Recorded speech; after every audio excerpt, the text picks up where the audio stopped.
Okay, we're going to start now, and thank you for rejoining us. I've got my own mic because apparently I move too much and I'm too small for this station, so I'm very happy that you can hear me now. The next section is going to be on the psychological and emotional support models of care, and I'd like to first up welcome Jade Howard, who's going to talk to us today about developing a website-based resource for experiences of inherited MND for patients, families, and their healthcare professionals. Jade will be joining us virtually.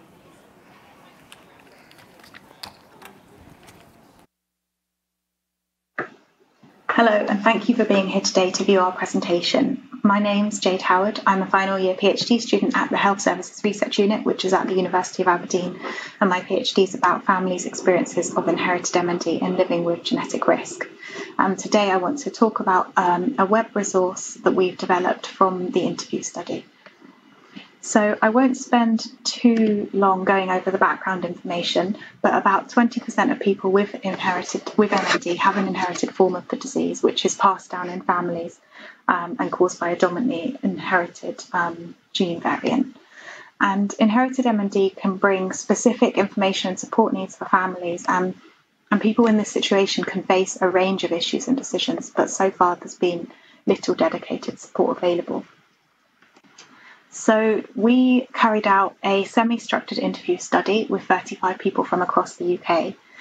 So we spoke to people who were living with MND, we spoke to partners, and we spoke to family members at an increased risk of developing it in the future. You can see here that some interviews were carried out face-by-face and the majority over Microsoft Teams, and that was due to the COVID-19 pandemic.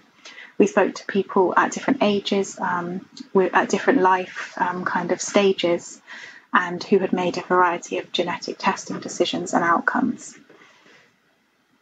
And what I wanted to talk about today was a new resource that we've developed on the Health Talk website. So I'll just click on that.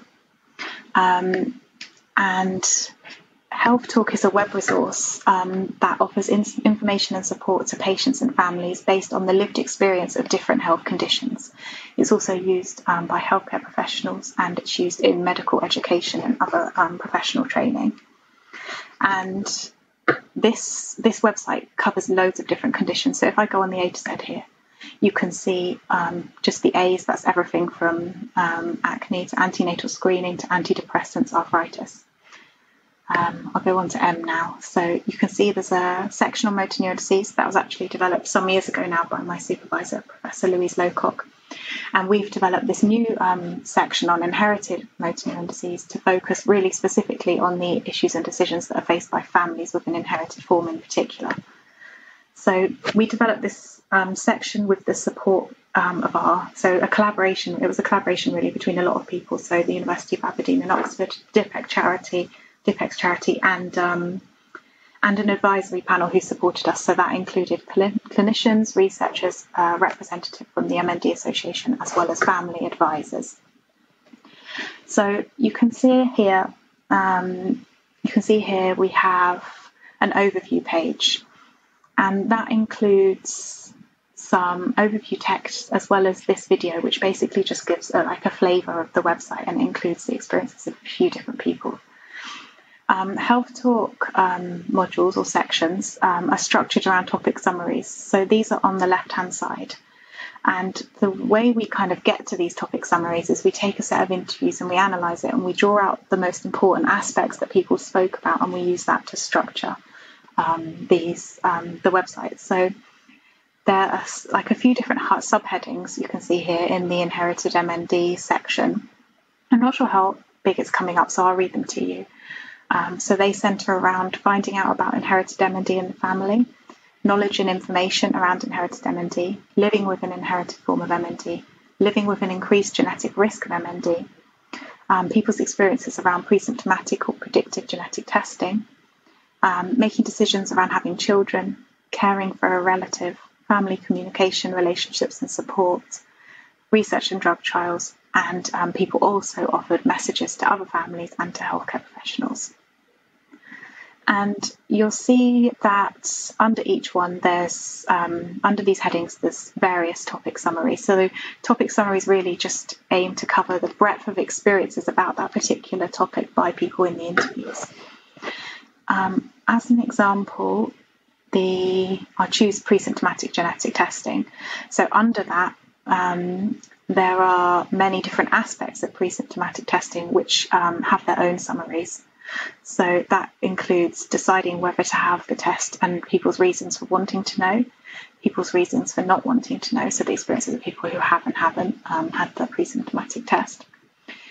Talking about the decision with family, friends and healthcare professionals, having genetic counselling, having the blood test and waiting for results, and then the experiences of people receiving both negative and positive results, and experiences of sharing results with family, friends and others.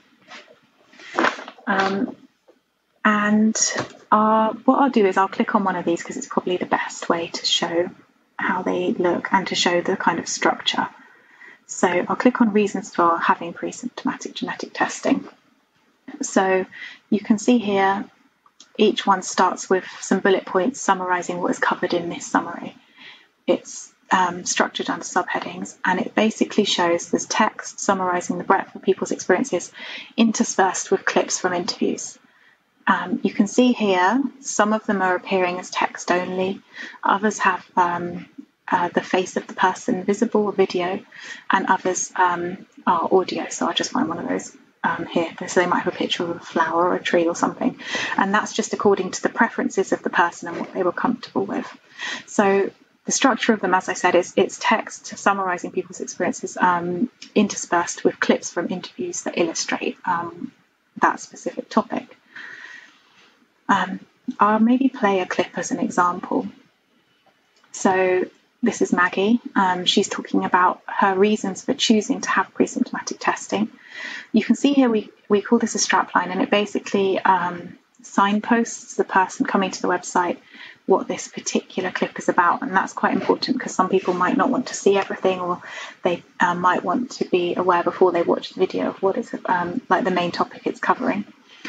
We have also here brief details about Maggie's age and sex, and then underneath the video and audio there's also a text version, so there's an option to read it as well as listen or watch if the viewer prefers. So I'll just play Maggie's clip as an example.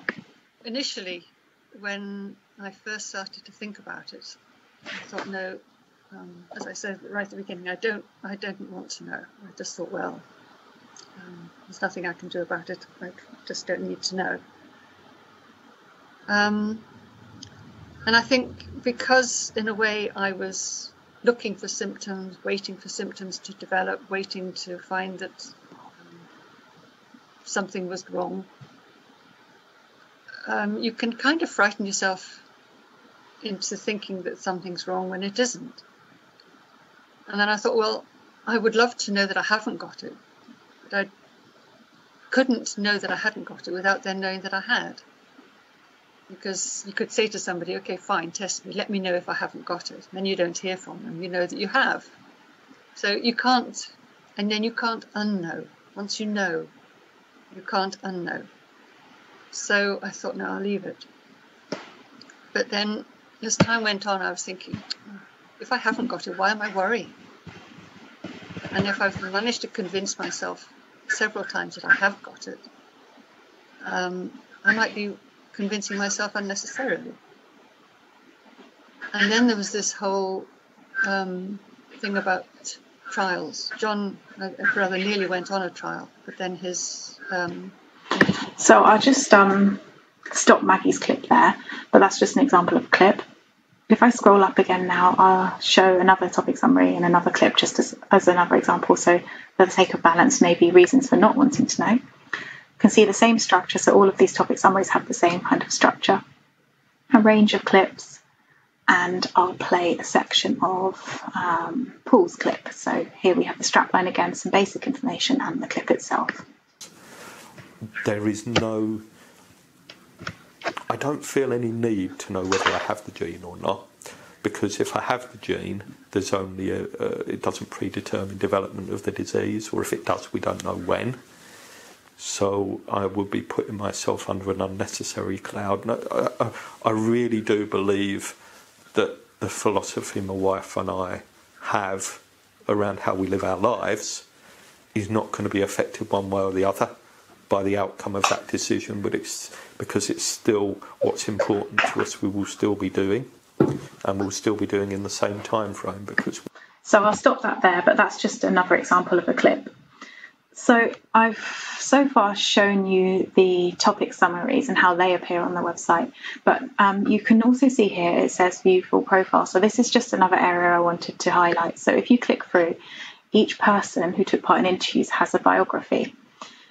You can also find these down the left-hand side under the topic summaries. There's a section called People's Profiles. So we've structured that around the participant group, I suppose. So we have people with inherited MND, partners and family caregivers. And for family members, we've structured it around genetic testing decisions. So we have people who haven't had pre-symptomatic testing and people with a positive and negative result.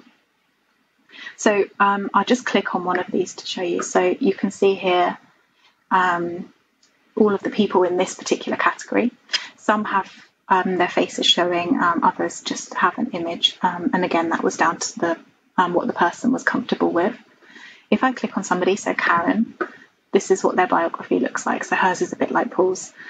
So it has some brief details about her age, a brief outline, and then this section called More About Me, which is basically a summary of her story, really. And she had a chance to review this and make any changes she wanted to.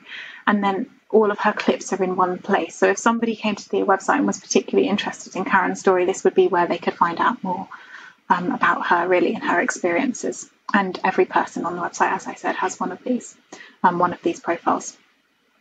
So the other area I wanted to show you was the glossary. So you can see here there's a section called Glossary and Explanation of Key Terms.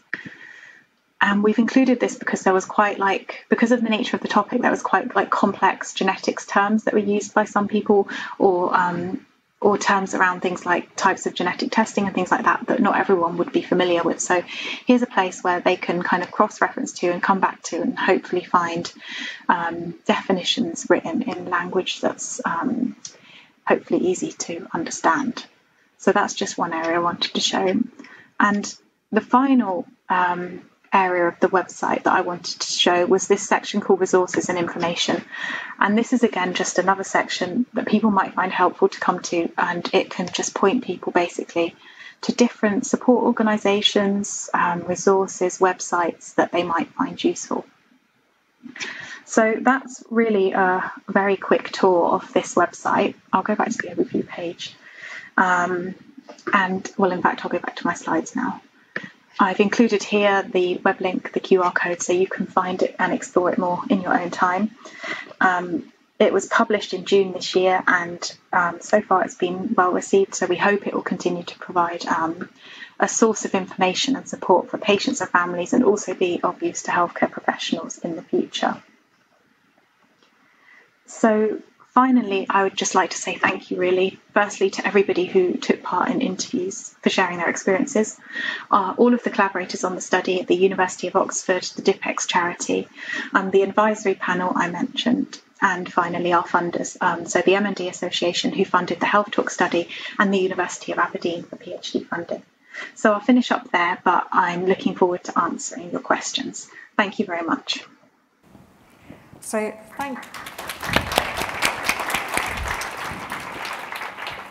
Thank you so much, Jade. I know this is an incredibly fantastic resource, and I know from experience just how sensitively you put this together. And it's just a wonderful, wonderful demonstration of how your work has kind of influenced and is going to be just able to share it with everybody. Does anybody have any questions at the moment for Jade?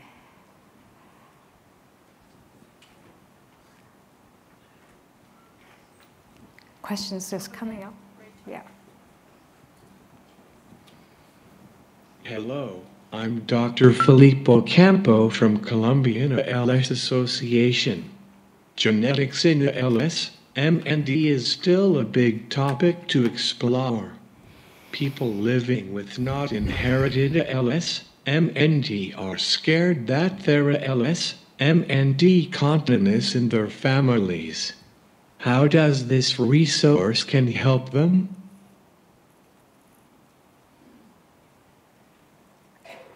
Hi, can you hear me okay? I hope so anyway. Yeah. So this section on inherited MND, I suppose, is specifically based around the experiences of people who have an inherited form of MND in the family, and not people who don't have a suggestion of family history or a genetic diagnosis. So I suppose the issues and decisions they'll be facing are quite different. They might be interested in hearing about how families with inherited forms have approached those issues that are raised, but equally a lot of the areas touched on are quite specific and might not be things that they want to or need to think about either. So we tried to be quite careful in signposting the website and saying what's on each page so people can find what they want to find and not what they don't. So yeah, we hope it will be useful for everyone, but it will be more relevant for some than others. Thank you. Are there any more questions? Jade, what was it that motivated you to start this massive project in the first place? So I started the PhD. I didn't know much about MND when I began it. It just tied together a lot of things I was interested in, and I found it really surprising how little research there's been done around this area. There's been a few studies, and mainly in a US context, and from quite some years ago now, when there was a lot less known about MND, and also they didn't have the same options that maybe exist now. So I thought it's a really important area, really, and then we were lucky enough to receive the funding from the MND Association to develop this resource from the interviews I was conducting for my PhD, so it all tied together quite nicely. That's fantastic. Do we have any more questions? So Jade, yes, we have one more question for you. Hi, thank you so much. Wonderful that you guys are working on this. My name is Jean. I'm a genetic ALS and FTD advocate. And I congratulate you on having the resource, but certainly more needs to be done and can easily be done. I know I'm in touch with one of your interviewees in England, Emma, and she has joined some of our online support groups. And it's so easy to do that. I know you need to have people who can host it, but I look forward to continuing to make sure people who are in that position can have access to that if they want. So thank you so much. Brilliant. Oh, we have another question online.